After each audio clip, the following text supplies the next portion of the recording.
नमस्कार मंडळी. तर आज मी इथं बनवला आहे मटर पुलाव, अंडा ग्रेव्ही, चपाती आणि सोबतीला आहे आपला मस्त असा कांदा कापून. तर आज आपण झटकन आणि पटकन एकदम 5 ते 10 मिनिटात बनणारी अंडा ग्रेव्ही. तर अंडे आपण पहिले उकडून घेतलेत, कढईमध्ये घातला होता पहिला थोडा अर्धा कांदा, त्याच्यानंतर सगळे अंडे आपण असे मस्त असे फ्राय केले. त्यात टाकलं आहे अद्रक लसूणची पेस्ट 1 चम्मच, त्याच्यानंतर घातलं आहे हळद. तर ही रेसिपी आपण जर कुठे बाहेरून आलो थकलेलो असलो तर लवकर बनणारी आहे. तर हळद घालून झाल्यावरती अंडे तळले, त्याच्यानंतर आपण टाकला आहे आपला घरचा लाल मसाला.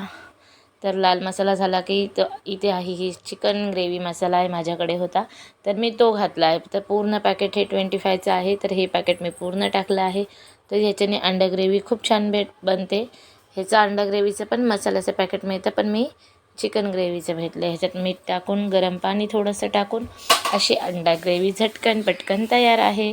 आणि ही थोडी आपण एक उकळी आली की कमी गॅस करायचा, झाकण ठेवून परत उकळून द्यायचं. तर तुम्ही बघू शकता मस्तपैकी असा आपली अंड्याची ग्रेव्ही.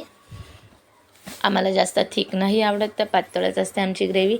तर अशी मस्त अंड्याची ग्रेव्ही तयार आहे. तर इथे आपण वरतून मस्त असली भाजलेली कस्तुरी मेथी तुम्हाला पाहिजे तर तुम्ही आपली कोथिंबीर पण टाकू शकता. धन्यवाद.